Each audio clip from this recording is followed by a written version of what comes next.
भक्तिमती मीराबाई। मीराबाई अपने पूर्व जन्म में बंधुओं एक माधवी नाम की गोपी थी। एक बात सदैव याद रखना, जब तक विरह व्याप्त जीवन में नहीं होगा ना, तब तक ठाकुर जी का दर्शन नहीं हो सकता। ठाकुर जी को जीवन में प्रकट विरह ही करेगा। भक्ति में विरह नहीं आया, ठाकुर जी प्रकट नहीं होंगे। मीराबाई का विरह बहुत बड़ा है। हम लोग सुनते हैं पूरा जीवन उन्होंने विरह सहा। पूरा जीवन नहीं बंधुओं, पूरे एक युग तक मीराबाई ने विरह सहा है। माधवी नाम की गोपी हैं मीराबाई। नन्हे से गोपाल जी अपने द्वापर युग की कथा, पहले पूर्व जन्म की कथा सुने मीराबाई की। ठाकुर जी अपने सब ग्वाल बालों के साथ में आनंद करते हैं। सब ग्वाल बालों के साथ में ठाकुर जी, नन्हे से गोपाल जी खेल रहे थे। मधुमंगल, श्री दामा आदि ये सब तन सुखा, मन सुखा, धन सुखा, ये सब ठाकुर जी के सखा हैं। बहुत ध्यान से सुनो।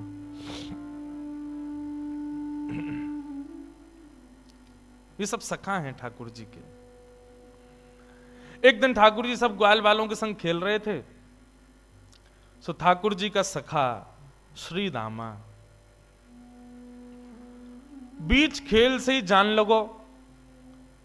ठाकुर जी बोले, अरे भैया कहां को जा रहे हो? लाला मैं तो अपनी ससुराल जा रहा हूं।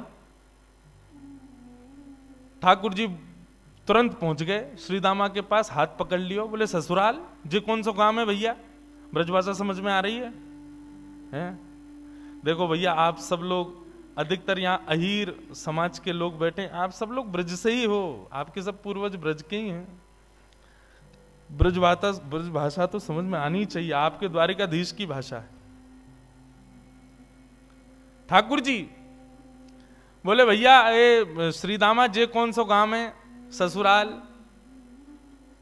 श्रीदामा बोलो, अरे बाबड़े ससुराल गांव ना होवे। बोले, तो फिर का होवे ससुराल? बोले, ससुराल होवे ब्याह हेवे के बाद में एक नहीं दो घर है जाए। एक तो होवे अपनी मैया को घर, पिता को घर, और एक होवे पत्नी के मैया पिता को घर, वाकू के हैं ससुराल। ठाकुर जी बोले, तेरी बात मेरे पल्ले ना पड़ रही लाला। अरे ससुराल कहा होवे मुझको जल्दी बता। बोले, अरे ससुराल मतलब पत्नी को मायको। ठाकुर जी बोले, पत्नी जी पत्नी कौन होवे भैया? श्रीदामा समझा रो है, अरे लाला तू तो बड़ो भोरो है, नेक बड़ो है जाएगो तो तेरो ब्याह है जाएगो, तेरी पत्नी आ जाएगी। ठाकुर जी बोले, मेरी पत्नी आवेगी? बोले, हम बे। तो फिर मेरो ससुराल कहां है? श्रीदामा बोला, मौका पता तेरो ससुराल कहां है, जब ब्याह होगा तब पता चलेगी तेरो ससुराल कहां है।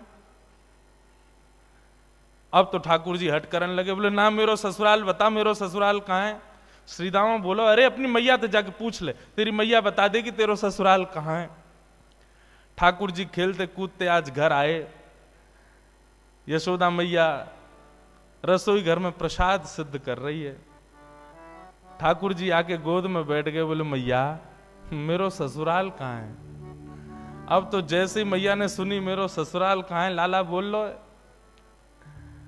मैया बोली, लाला ये कहां से सीख आए हो? बोले, आज मैया मैं खेल रहे हो तो श्रीदामा अपनी ससुराल गए हो, तो वो बोलो मैं ससुराल जा रहा हूं, तब से मेरे मन में आ रही मेरो ससुराल कहां है। मैया बोली, ससुराल लाला जब ब्याह है जाएगो तब आएगो ससुराल। बोले, जय श्रीदामा कह रहा हो, मेरो ब्याह कब होएगो मैया? बोले, अरे अभी तू बड़ो तो है जा लाला, तू पे मोह दोनों आवे ना। मैं खवाऊं तो खावे, मैं चलाऊं तो चले, मैं उठाऊं तो उठे, मैं नवाऊं तो नहावे। जब बालक बच्चे सब अपने आप अपने कामन को करन लगे तब उनको ब्याह कर दियो जाए, तब उनके काजे बहू आवे, तब ससुराल होवे। ठाकुर जी बोले, मैया मैं सब काम कर लूंगा अपने आप, तू मेरा ब्याह करा दे, और मेरे काजे बहू लिया। मैया बोली, नेक बड़ो तो है जा लाला, कहां ते लाऊं तेरे काजे बहू? ठाकुर जी बोले, या तो मेरे काजे बहू ला, नहीं तो श्रीदामा अपनी बहू ला रहा हो, बाकी बहू को मैं ले आऊंगा। वो बहू मेरी रह जाएगी। मैया जोर से हंसी, बोले लाला तेरी बात ऐसी ऐसी बात बनावे, बैठो बैठो। मैया बोली करा दूंगी तेरो ब्याह, ज्यादा चिंता मत करे। अब तो ठाकुर जी रोने लगे, मैया मेरो अभी ब्याह करा, अभी ब्यावे जाऊंगा, मैं तो अभी ब्याह करूंगा। यशोदा मैया परेशान है गई, बोले लाला चल करा दूंगी तेरो ब्याह, अब रोवे मत। बोले कब करावेगी, तिथि बता मोकू, तिथि बता, दिन बता, समय बता, सब बता, तभी जाऊंगा यहां से। यशोदा मैया तो ऐसी परेशान भाई। ऐसे हमारे नन्हे से गोपाल जी बहू की और ससुराल की आस में बैठे। श्री दामा को ब्याह माधवी गोपी से भयो, माधवी सखी से भयो। माधवी आज श्री दामा माधवी को लेने के लिए ससुराल गए। ससुराल से जैसे ही माधवी आने लगी, सो मैया ने पढ़ा दी माधवी और पढ़ा लिखा करके भेजी। बोले देख तू अपने ससुराल जा रही है, जमाई राजा लेवे आए, लेकिन ध्यान रखियो, याद रखियो, ससुराल में सबको सम्मान करियो, सबको आदर करियो, सबसे प्रेम से रहियो। मैया खूब सिखा पढ़ा के भेजी अपनी बहू को। लेकिन तेरे पति को एक सखा है, वाको नाम कृष्ण है, बस वहां से सावधान रहियो। क्यों मैया, वहां से सावधान क्यों रहूं मैं? बोले अरे मैंने सुनो है वो कन्हैया जाकू अपना रूप दिखा दे, जाकू एक बार अपनी तिरछी नजर से देख ले, वाको फिर गृहस्थ आश्रम गृहस्थ जीवन बर्बाद है जाए। वो फिर वही को देखते रहे, वाके रूप में कछु जादूगर है, वो जाकू देख ले, वाकू अपनो बना ले, फिर वो अपने पति को ना रहे, वही को है जाए। मां की बात सुन करके माधवी घबरा गई। बोले ऐसो कैसो है कि पति छूट जाए वासे?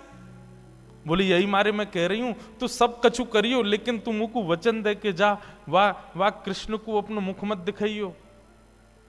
चाहे तो को जीवन भर घूंघट करके रहना पड़े, लेकिन कृष्ण को मुख मत दिखाइयो। माधवी बोली मैया मैं वचन दे के जा रही हूं, वह कृष्ण को मुख नहीं दिखाऊंगी। श्री दामा माधवी को लेकर के ब्रज जा रहा है। श्री दामा पहले ही माधवी से चर्चा करते आ रहा हो रास्ता भर। सो श्री दामा ने कही, बोली अरे सुन, ब्रज में अभी मैया मिलेगी, पिताजी मिलेंगे, सब मिलेंगे, सबके संग फिर बोलो मेरो एक सखा है कृष्ण, वाकू जब से मैंने बताई ससुराल के बारे में, ब्याह के बारे में, तब ते बड़ा उतावलो है, तो है सके वो तो से मिलवे आवे तो वाकू अपना मुख दिखाई दियो। मीराबाई ने जैसे ही कृष्ण को नाम सुनो महाराज, आदि माधवी ने जैसे ही कृष्ण को नाम सुनो, आधे रास्ता में ही घूंघट कर लियो। बोले वहां से ही तो बचवे के काजे मैया ने कही है, वहां को मुख नहीं दिखाऊंगी। बंधुओं, संसार में जिससे मुख छुपाना चाहिए हम उसको तो दिखाते हैं, और जिससे कभी नहीं छुपाना चाहिए उसी से छुपाते हैं। संसार के विषय भोग विलास आदि इन सबके आगे हम अपने आप को प्रत्यक्ष प्रस्तुत कर देते हैं, और ठाकुर जी की भक्ति, ठाकुर जी के भाव में सदैव गोपनीय रखते हैं, सदैव अपने आप को पीछे रखते हैं। ऐसा क्यों? कथा का नाम सुनकर के रसिक जन आते हैं, ठीक है, अच्छा आप लोग भी पधारे हो, पर यहीं कोई ऐसी लीला होने वाली होती जिसमें थोड़ा मनोरंजन हो तो भीड़ ज्यादा होती है। कथा ही तो है, मीराबाई के चरित्र तो सुनाएंगे, क्या करना सुन करके? नहीं, ठाकुर जी से संबंधी कोई भी बात हो उसमें तो बढ़कर के आगे आओ, बढ़कर के आगे भाग लो, उसमें चिंता मत करो। मीराबाई ने अपना मुख छुपा लियो, माधवी ने जैसे ही वृंदावन पहुंची बैलगाड़ी, सखान ने जाके ठाकुर जी को बता दी, अरे अरे लाला देख, श्रीदामा आगो, अपनी ससुराल से आगो, अपनी बहू लेके आयो है। अब तो ठाकुर जी व्याकुल है गए, बोले बहू आइए, मैं भी तो देख के आऊं कैसी बहू होवे, कहाँ थे, कैसी ससुराल थे, कैसे आमे, कैसे कहा होवे। ठाकुर जी तो इतने उतावले हो गए महाराज, पहुंच गए बीच रास्ता में। अरे भैया श्रीदामा आ गए हो? बोले हाँ आ गए हो लाला। कहाँ है तेरी बहू, कहाँ बैठी है? बोले पीछे बैठी है। बोले अच्छा, मुख मुख दिखाई दे। बोले तू देवर है, वो तेरी भाभी है, भैया खुद ही देख ले। जैसे ही रथ रुका, माधवी भीतर से सुन रही थी कि कृष्ण आ गया है। माधवी ने घूंघट कर लियो, आसपास सौल आदि और पड़ी, वो भी ऊपर से डाल ली, मुख मोड़ करके बैठी है, कहीं से भी मुख दिख नहीं जाए, एक अंग भी मेरो दिख नहीं जाए, मेरो पातिव्रत धर्म नष्ट नहीं है जाए। मेरी मैया ने मुझसे कही कि जो वाकु देख ले या वाकी नेत्रन में आ जाए वो कभी जीवन भर अपने पति की ना रह पावे, वाकु मुख नहीं दिखाऊंगी। ठाकुर जी भीतर पहुंच गए, श्याम सुंदर बैठे हैं सामने, और माधवी से कह रहे हैं अरे श्रीदामा की बहू नेक हमऊ तो दिखा, तेरो मुख कैसो है? अरे नेक दिखाए दे। मेरी मैया ने तो, मैंने तो मैया से कही मैं श्रीदामा की बहू ले जाऊंगा, मैं तो तू को ले जावे बारो, लेकिन मैया ने मुझसे कही है कि वो मेरा ब्याह कराए देगी। मैं तो ब्याह कर लूंगा, मेरी वो बहू आ जाएगी, लेकिन एक बार देखूं तो सही बहू होवे कैसी है, नेक दिखाए दे। मीरा बाई तो और छुपावे, मुख नहीं दिखावे ठाकुर जी को। ठाकुर जी कभी पाम पकड़े सो इधर को है जाए, नेक ठाकुर जी बगल में आमे सो इधर को भाग जाए। खूब देर ठाकुर जी मनोहार करते रहे, लेकिन माधवी ने अपना मुख नहीं दिखाया।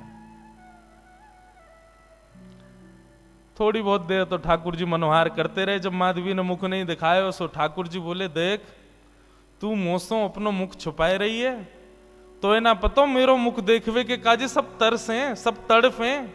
बड़े बड़े ऋषि महात्मा ज्ञानी हिमालय पे जाकर के तपस्या करें तब जाके मेरो मुख दिखे, और तेरे सामने प्रत्यक्ष बैठा हूं, हाथ जोड़ रहा हूं, पाम पर रहा हूं, तब वो अपना मुख नहीं दिखा रही है।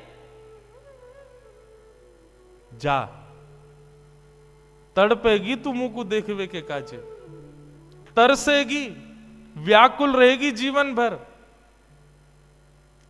माधवी ने मानो ऐसा इशारा किया कि मोह देखवे की जरूरत ना है, मोह तड़पवे की जरूरत ना है, चले जाओ यहां से। ठाकुर जी निकल के बाहर आए, बोले अरे श्रीदामा मोह तो लगे तेरी बहू भेड़ी दिखे, बाकी आंख कमजोर, बाकी एक आंख ते काणी है। श्रीदामा बोलो नहीं तो। बोले तो नाक टेढ़ी है? बोले नहीं तो। बोले होठ कटे हुए हैं? बोले नहीं तो। बोले दिखाई ना रही, ऐसे मुंह छुपा रही है जैसे कितनी कुरूपणी है। कोई बात ना श्रीदामा, मेरी बहू आवेगी, मैं तो को नहीं दिखाऊंगा, ले जा अपनी बहू है। माधवी चली गई, अपने घर आ गई। लेकिन बंधुओं, गोविंद दामोदर स्तोत्र में कहते हैं ना, ग्रहे ग्रहे गोप वधू कदम्बा सर्वे मिलित्वा समवाप्य योग्यम पुण्यानि नामानि पठन्ति नित्यम गोविंद दामोदर माधवेति।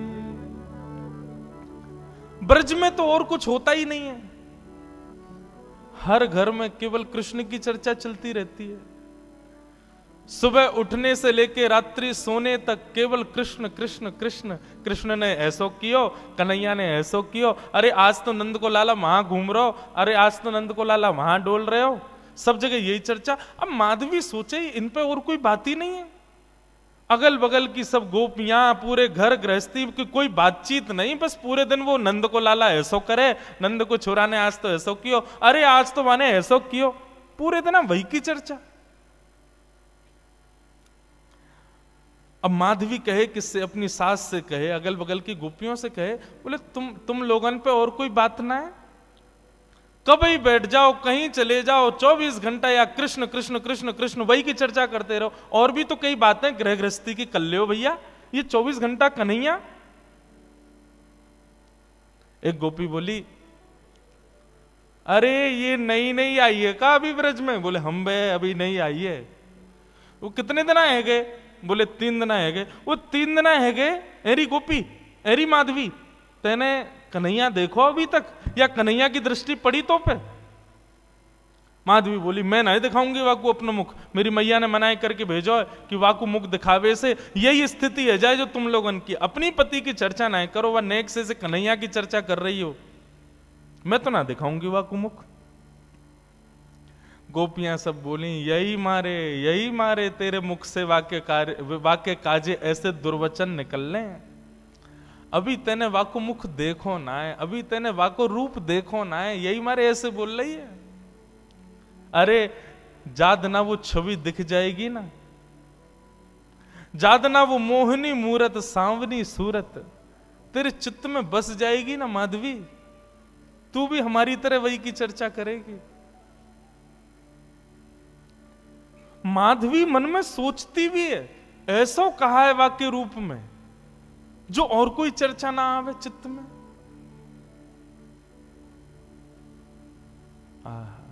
बंधुओं,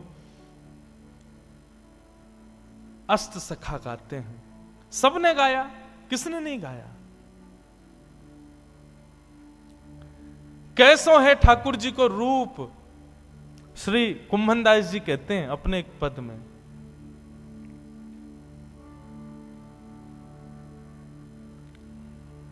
नैना पलक लागे नहीं रूप देखे। अरे माधवी, वह कन्हैया को रूप कैसो है? बोले नेत्रन से जब वो सामने दिखेगा ना तो जैसे पलक मानो झपकनो अपने आप को भूल जाएंगी, ये पलक नीचे आनो भूल जाएंगे। आज हम संसार की कोई वस्तु देखें तो पलक ना जाने कितनी बार झपके, हमें खुद को पता ना चले। बोले श्याम सुंदर जब नेत्रन के सामने आएंगे तो पलक भी भूल जाएंगी कि हमको झपकना है, ऐसा रूप है वाको। गोवर्धन के अंग अंग प्रति निरख नैन मन रहत नहीं। अरे वाको एक एक अंग ऐसा है कि एक अंग को देखेगी तो वर्षों तक एक ही अंग को चिंतन चलता रहेगा। ऐसा ना है कि एक बार में नेत्रन को भी देख ले, मुख को भी देख ले, कानन को भी देख ले, हाथ भी देख ले, पाँव नहीं, एक बार में एक ही अंग दिखेगा और वही कोई चिंतन चलता रहेगा। कहरी कहो कछु कहत न आवे, चुत चुरायो वे मांग दही। कहा कहूं, वाक्य रूप को वर्णन ना कर सकूं। माधवी बोली ऐसो का है वाक्य रूप में? बोले वर्णन को विषय ना है, कोई बता ही ना सके। अरे कितनों बड़ो वक्ता आ जाए, वाक्य रूप को वर्णन कोई ना कर सके।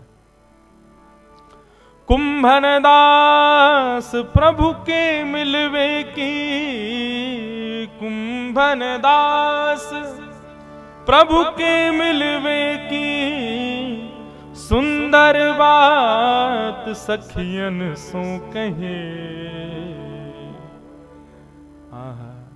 नैन पलक लागे नहीं, ऐसा रूप है वह कन्हैया को। अब तो माधवी पतो चल जाए या गली में कन्हैया है तो वह गली में ना जावे, पतो चल जाए कि यहां से अभी गुजरे तो वहां नहीं जावे, हर जगह से अपने आप को बचावे। लेकिन मैं अपनी कथा में कहा करता हूं बंधुओं, 5000 साल पुरानी बात नहीं, आज भी वृंदावन आपके भीतर पंच रसों से कृष्ण को प्रवेश कराता है। आज भी देखोगे तो श्री कृष्ण दिखेंगे वृंदावन में, कहीं नहीं तो दीवारों पे दिख जाएंगे, कहीं नहीं तो कहीं भी दिख तो जाएंगे।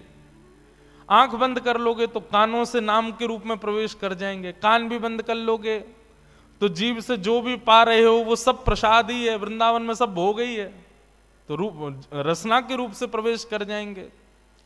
मुख से कुछ खाओगे नहीं, नेत्रों से देखोगे नहीं, आंखों कानों से सुनोगे नहीं, तो नासिका से प्रवेश कर जाएंगे।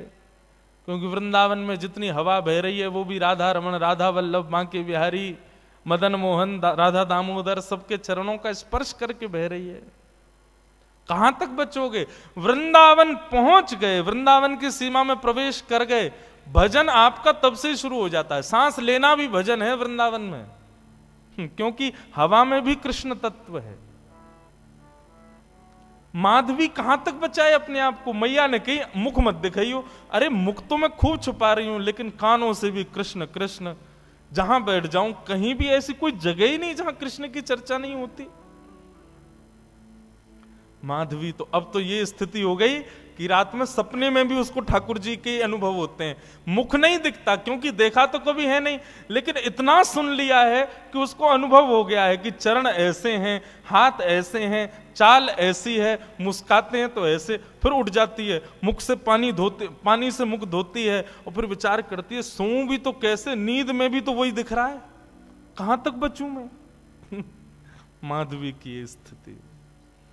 24 घंटे चिंतन में श्री कृष्ण श्री कृष्ण श्री कृष्ण। एक दिन परेशान हो गई, रात्रि में सो गई,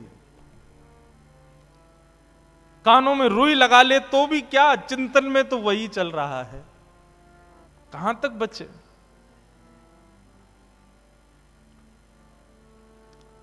रात्रि में सोई थी। आज मानो मीराबाई को ऐसा लगा कि सुबह हो गई है, और तुरंत उठ करके हाथ मुंह धो करके माधवी ने मटका उठाया, यमुना जल भरने के लिए निकल पड़ी।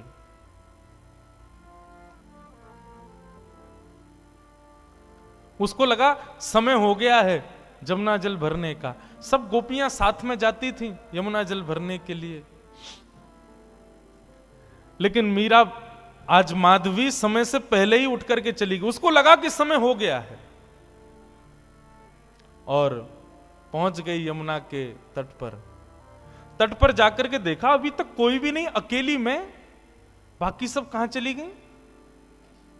हो सकता है मुझे विलंब हो गया हो, या मन में भाव आया मैं जल्दी आ गई हूं तो कोई बात नहीं, भर लेती हूं, आई गई हूं तो। अकेली है यमुना के तट पर माधवी। जैसे ही यमुना जल भरने लगी मटके में, रोज उठा के लेके जाती है खुद ही, लेकिन आज मटके में जल जैसे ही भरा, उठाया तो उठे ना, भार बढ़ गया है, भारी हो गया है। अब तो लगी है उसको उठाने में, कभी खूब प्रयास करती है, खींचती है, आसपास देखती है कोई आ जाए, कोई आके उठवा दे।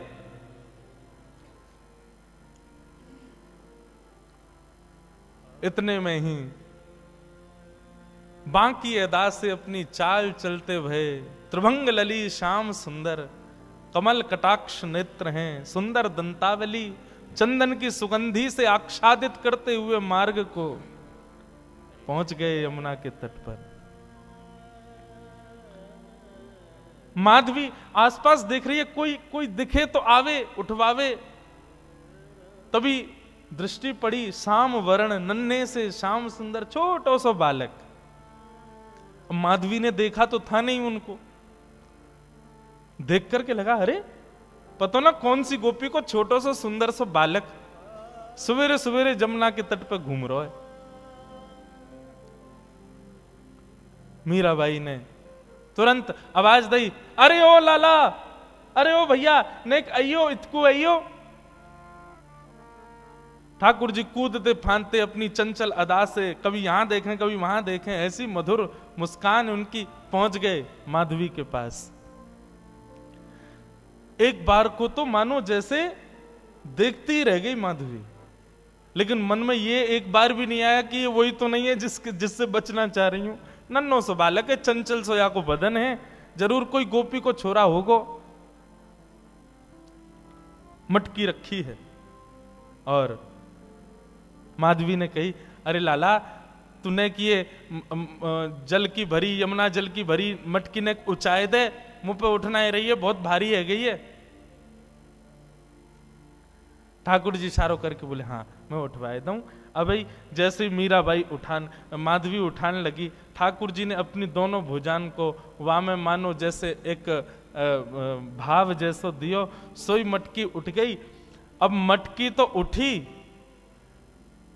ठाकुर जी नेक से नेक उठा के इतनी ऊपर तक कर देते, लेकिन ज्यों ज्यों मटकी उठाई ठाकुर जी त्यों त्यों लंबे रहते चले गए और बिल्कुल मीराबाई के सन्मुख खड़े है गए। ऊंचाई करके जैसे ही मटकी शीश पे धारण कराई, शीश पे मटकी धारण करते ही माधवी ने अपने नेत्रन से सामने देखो, और जैसे ही सामने देखा, आहा, वरहा पीडम नटवर वपुः कर्णयो कर्णकारम विभ्रदवास कनक कपिसं वै जयंतीम चमालाम रंध्रान वेणु वधर सुधया पूरयन गोप वृंदई वृंदारण्यम स्वपद रमणम प्राविशद गीत कीर्ति। दोनों भुजा से मटकी पकड़ रखी है, नेत्रों से सामने श्याम सुंदर को देख रही है, मुख खुला हुआ है, प्रश्वेत के बिंदु माथे से नीचे गिर रहे हैं, और अचेत अवस्था में मीराबाई उनके रूप को देख रही है, माधवी उनके रूप को देख रही है।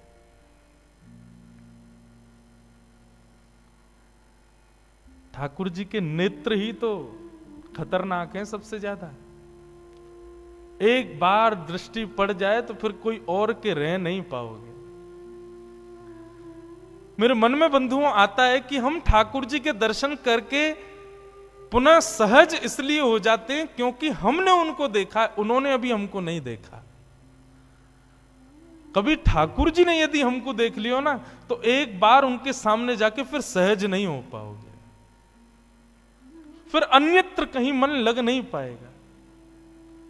मीराबाई माधवी अचेत खड़ी है, ठाकुर जी से जितनों बचनों चारे ठाकुर जी ने उतने सबरे अपने बाण मार दिए, नेत्रन से कटाक्ष मार दी, मधुर मुस्कान कर दी, अपने रोम रोम को दर्शन कराई दियो। महाराज अब तो माधवी की स्थिति एक जड़वत कोई मूर्ति जैसे खड़ी रहती है, ऐसे खड़ी है। गोपियों ने एक ही दिन पहले ही बताया था कि वो दिख जाता है तो क्या होता है, वही हो गया।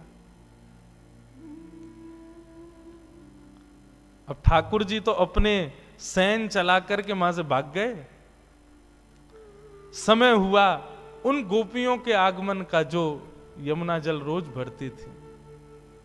जैसे ही आई, आकर के देखा अचेत अवस्था में अब भी ऐसे ही खड़ी है माधवी।